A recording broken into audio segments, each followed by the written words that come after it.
ಇನ್ನು ನಕಲಿ ಚಿನ್ನವನ್ನ ಅಡ ಇಟ್ಟು 62 ಕೋಟಿಯಷ್ಟು ಸಾಲ ನೀಡಿದ್ದಂತ ಪ್ರಕರಣಕ್ಕೆ ಸಂಬಂಧಪಟ್ಟ ಹಾಗೆ ಶಿವಮೊಗ್ಗದಲ್ಲಿ 8ಕ್ಕೂ ಹೆಚ್ಚು ಇಡಿ ಅಧಿಕಾರಿಗಳು ದಾಳಿಯನ್ನು ನಡೆಸಿದ್ದಾರೆ. ದಾಳಿ ನಡೆಸಿ ಪರಿಶೀಲನೆ ಮಾಡ್ತಾ ಇದ್ದಾರೆ. ಡಿಸಿಸಿ ಬ್ಯಾಂಕ್ ಮ್ಯಾನೇಜರ್ ಆಗಿದ್ದಂತ ಶೋಭಾ ಮನೆ ಮೇಲೆ ಇಡಿ ದಾಳಿ ಮಾಡಿದೆ. ಶಿವಮೊಗ್ಗದ ಗೋಪಾಲಗೌಡ ಬಡಾವಣೆಯಲ್ಲಿರುವಂತಹ ಶೋಭಾ ನಿವಾಸ 2014ರ ಜೂನ್ನಲ್ಲಿ ಡಿಸಿಸಿ ಬ್ಯಾಂಕ್ ಶಾಖೆಯಲ್ಲಿ ನಡೆದಿದ್ದಂತ ಹಗರಣ ಇದು.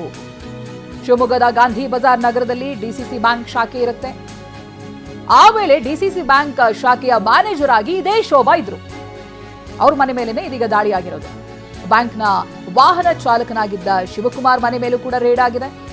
ಎರಡೂ ಕಡೆ ದಾಳಿ ನಡೆಸಿ ಇಡಿ ಅಧಿಕಾರಿಗಳು ಪರಿಶೀಲನೆ ನಡೆಸ್ತಾ ಇದ್ದಾರೆ. ಒಂದೆರಡಲ್ಲ, ನಕಲಿ ಚಿನ್ನ ಇಟ್ಟು 62 ಕೋಟಿಯಷ್ಟು ಸಾಲ ನೀಡಿರುವಂತಹ ಪ್ರಕರಣ ಇದು. ಶಿವಮೊಗ್ಗ ಒಂದರಲ್ಲಿ ಸುಮಾರು 8ಕ್ಕೂ ಹೆಚ್ಚು ಕಡೆಗಳಲ್ಲಿ ಇಡಿ ಅಧಿಕಾರಿಗಳು ದಾಳಿ ಮಾಡ್ತಾ ಇದ್ದಾರೆ. ಒಂದು ಅವಾಗ ಡಿಸಿಸಿ ಬ್ಯಾಂಕ್ ಮ್ಯಾನೇಜರ್ ಆಗಿದ್ದಂತ ಶೋಭಾ ಮನೆ ಮೇಲೆ, ಜೊತೆಗೆ ಬ್ಯಾಂಕ್ನ ವಾಹನದ ಸಿಬ್ಬಂದಿಯ ಮನೆ ಮೇಲೆ ದಾಳಿ ನಡೆಸಿ ದಾಖಲೆಗಳ ಪರಿಶೀಲನೆ ಮಾಡ್ತಾ ಇದ್ದಾರೆ. 2014ರ ಜೂನ್ನಲ್ಲಿ ಡಿಸಿಸಿ ಬ್ಯಾಂಕ್ ಶಾಖೆಯಲ್ಲಿ ಈ ಹಗರಣ ನಡೆದಿರುತ್ತೆ. ಅಂತ ಹೇಳಿದ್ರೆ ನಕಲಿ ಚಿನ್ನವನ್ನ ಇಟ್ಟು ಕೋಟ್ಯಾಂತರ ರೂಪಾಯಿ ಸಾಲವನ್ನ ಪಡ್ಕೊಂಡಿರೋದು ಇವ್ರು ಕೊಟ್ಟಿರೋದು. ಈ ವೇಳೆ ಡಿಸಿಸಿ ಬ್ಯಾಂಕ್ ಶಾಖೆಯ ಮ್ಯಾನೇಜರ್ ಆಗಿದ್ದು ಶೋಭಾ ಅಂತ.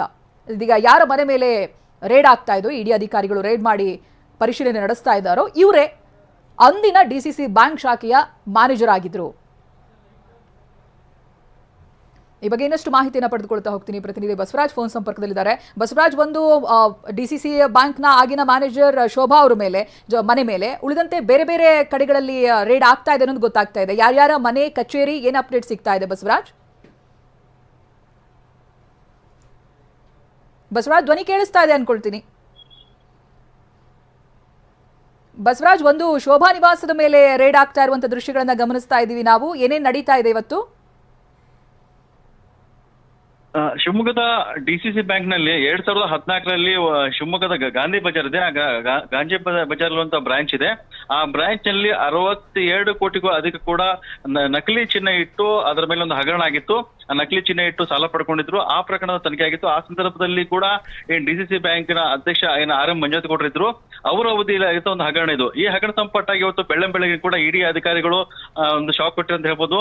ಇರುವಂತ ಏನು ಆ ಗಾಂಧಿ ಬಜಾರ್ ಶಾಖೆಲಿರುವಂತಹ ಏನ್ ಮ್ಯಾನೇಜರ್ ಶೋಭಾ ಇದ್ದಾರೆ, ಅವರ ಮನೆ ಮೇಲೆ ಕೂಡ ಇಡಿ ಅಧಿಕಾರಿಗಳು ದಾಳಿ ಮಾಡಿದ್ದಾರೆ.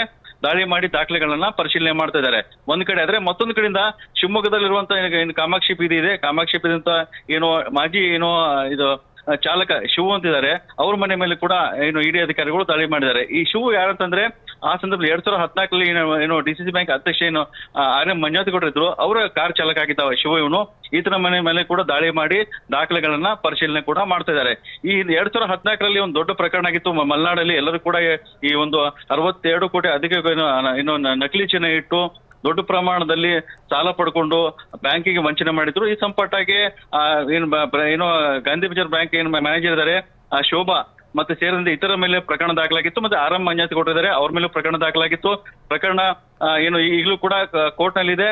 ತನಿಖೆ ಕೂಡ ನಡೀತಾ ಇದೆ. ಸಂಪಟ್ಟಾಗೆ ಈ ಪೊಲೀಸರು ಸಂಬಂಧಪಟ್ಟಂತ ಏನು ದೊಡ್ಡಪೇಟೆ ಪೊಲೀಸ್ ಇದ್ದಾರೆ, ಅವರು ತನಿಖೆ ಮಾಡಿದ್ರು.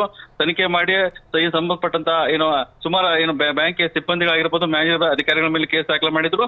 ಪ್ರಕರಣದಲ್ಲಿ ಅರೆಸ್ಟ್ ಕೂಡ ಮಾಡಲಾಗಿತ್ತು. ಅದರ ನಂತರ ಬೇಲ್ ಪಡ್ಕೊಂಡ್ರು. ಬೇಲ್ ಪಡ್ಕೊಂಡ್ರೆ ಕೋರ್ಟ್ ಅಲ್ಲಿ ಪ್ರಕರಣ ನಡೀತಾ ಇದೆ. ಈ ನಡುವೆ ಕೂಡ ಇಡಿ ಅಧಿಕಾರಿಗಳು ಏನು 2014 ಪ್ರಕರಣ ಇದೆ, ಆ ಪ್ರಕರಣ ಸಂಪಟ್ಟಾಗಿ ದಾಖಲೆ ಪರಿಶೀಲನೆ ಮಾಡ್ತಿದ್ದಾರೆ. ಅಂದ್ರೆ ಇಡಿ ಎಂಟ್ರಿ ಕೊಟ್ಟಿದ್ದೀಗ ಸಾಕಷ್ಟು ಅಚ್ಚರಿ ಮೂಡಿ ಅಂತ ಹೇಳ್ಬೋದು. 2014 ಪ್ರಕರಣದಲ್ಲಿ ಈಗ ಅಧಿಕಾರಿ ಬಂದರೆ, ಅಂದ್ರೆ ಪ್ರಕರಣ ಕೋರ್ಟ್ ಅಲ್ಲಿ ಇದೆ.